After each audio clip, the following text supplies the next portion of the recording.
새해 들어서 재테크 계획 세웠던 분들 많을 텐데 지금쯤이면 작심삼일이란 말이 좀 친숙하게 느껴지는 분들 계시겠죠? 자, 그래서 오늘은 재테크의 대표 선수를 할 수 있는 적금에 대해서 살펴보려고 합니다. 이 적금에도 기술이 존재한다고 하는데 정철진 경제 칼럼니스트와 함께 알아보겠습니다. 자, 본격적인 이야기를 하기 앞서서요. 우리가 뭐 흔히 재테크 하지 않습니까? 네. 근데 재테크, 이 정확하게 뭡니까? 네, 이 재테크라는 거는요, 이 한자의 재물 재자와 영어 테크놀로지의 테크의 합성어인데요. 예. 그러니까 부를 축적하는 기술 이렇게 생각하면 됩니다. 그런데 이 눈치를 채셨겠지만 이 용어 자체는 일본에서 들어온 겁니다. 이 일본에서는 이 1980년대 후반에 자이테크라는 말이 널리 쓰였는데 이게 우리나라에서 들어와서 재테크란 용어로 정착이 된 거죠. 다만 이때 이 중요한 포인트가 있는데요. 이 재테크는 돈을 버는 게 아니라 돈을 모으는 기술이라는 겁니다. 이 벌다와 모으다의 차이는 상당한데요. 그러니까 이 재테크는 돈을 효과적으로 잘 모으는 방법이다. 이렇게 생각하면 될 것 같습니다. 뭐 설이 여러 가지가 있겠지만 일본에서 유래했다고 하니까 좀 순화하고 싶은데 네. 워낙 많이들 쓰고 있으니까 일단은 그대로 쓰겠습니다. 보통 재테크 방법이 워낙 다양하고 또 복잡해서 번번이 실패하게 된다는 하소연을 많이 듣게 되거든요. 네. 여기에 대해서 어떻게 생각하십니까? 꼭 그렇지만은 않습니다. 우리가 이제 보통 재테크라고 하면은 이제 크게 세 가지 방법을 말하게 되는데요. 예. 절약, 저축, 투자입니다. 이 효과성으로는 절약이 최고죠. 왜냐하면 한 달에 100만 원 쓰던 거를 뭐 열심히 50만 원으로 줄였다. 예. 이렇게 되면은 이제 월 50%의 수익률이 발생하니까 그런 건데요. 네. 이 다음 저축과 투자의 이 차이를 비교를 좀 해보면요, 바로 원금 보장 여부에 있습니다. 이 저축은 이자율은 상대적으로 낮지만 본인의 원금을 지킬 수가 있고, 이 반면에 투자는 고수익을 추구할 수도 있겠지만 또 그만큼 높은 원금 손실의 위험을 감수해야 됩니다. 이 종종 앞서도 얘기했듯이 재테크 방법이 너무 많아서 헷갈린다 이런 이야기를 하시지만 또 개념적으로 그리 많지도 않습니다. 이 저축을 보면은요, 먼저 예금과 적금 두 가지밖에 없고요. 투자로 가보면은 주식, 부동산, 채권, 실물, 파생 상품 투자 정도거든요. 이렇게 개념 정리를 딱 하고 접근을 하시면 재테크가 아주 가깝게 느껴질 것도 같습니다. 자, 그럼 오늘은요, 이 재테크의 기본이 된다는 이 저축에서 또 이 저축에서 기본 중 기본이라고 하는 적금에 대해서 살펴보려고 합니다. 네, 그래요. 적금. 사실 뭐 적금은 뭐 은행 가서 가입하거나 요즘에는 또 모바일로도 가입이 되더라고요. 맞습니다. 그 가입하고 나서 매달 열심히 부으면 되는 것 아닙니까? 그렇습니다. 틀린 말은 아닌데요. 네. 말씀하신 것처럼 실은 성공적인 적금의 핵심은 바로 꾸준함입니다. 그렇죠. 이 꾸준함.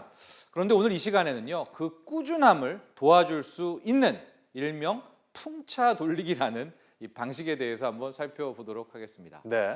이 풍차 돌리기는요, 처음 적금을 시작하는 달에 한 개 통장을 개설한 다음에 그 다음 달은 2개, 또 그 다음 달은 3개, 이런 식으로 달마다 새로운 적금을 늘려가는 그런 방식을 말합니다. 그러면 1년이 지나게 됐을 경우에는 본인에겐 무려 12개의 적금 통장이 생기게 될 텐데요.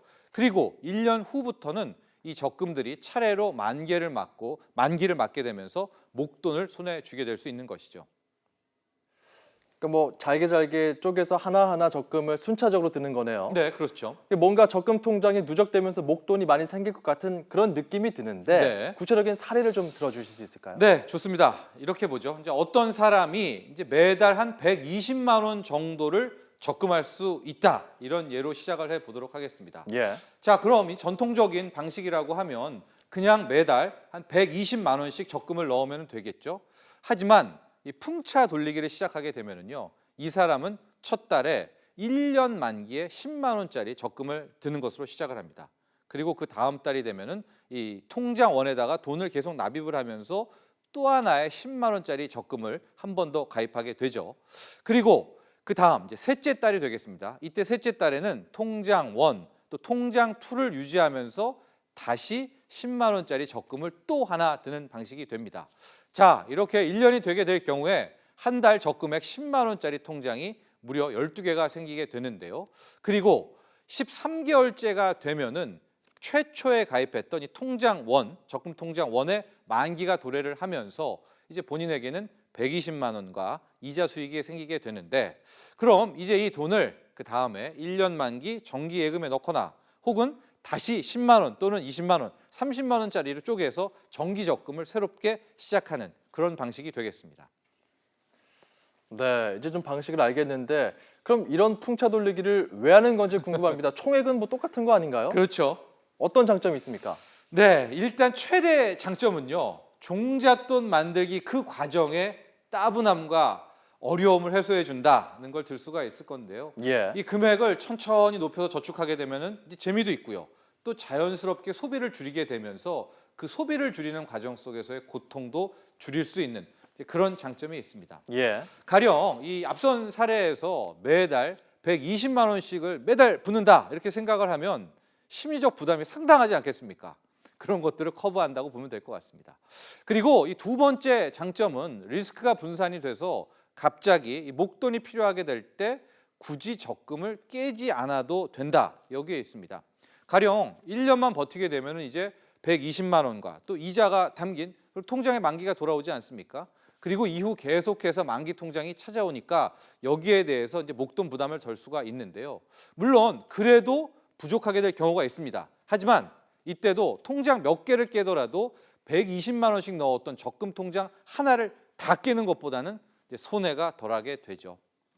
자, 이번에 세 번째 장점도 있게 되는데요. 이 요즘처럼 금리가 오르는 금리 상승 시기에는 적금 통장 개설 시점을 이렇게 월별로 쪼개고 늦추게 되면서 이자율 상승의 혜택도 누릴 수 있다는 장점이 있겠습니다.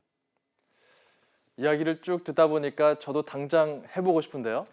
네, 그렇습니다. 바로 그런 동기, 네. 그런 어떤 열정을 준다는 게 이 풍차 돌리기의 장점인데요. 예. 다만 이 통장을 12개를 막 돌리려고 하면은 신경을 많이 써야 됩니다. 그렇죠. 그리고 앞서도 얘기했지만 이 적금 뭐 포함한 이 저축의 핵심은 누가 뭐래도 꾸준함입니다.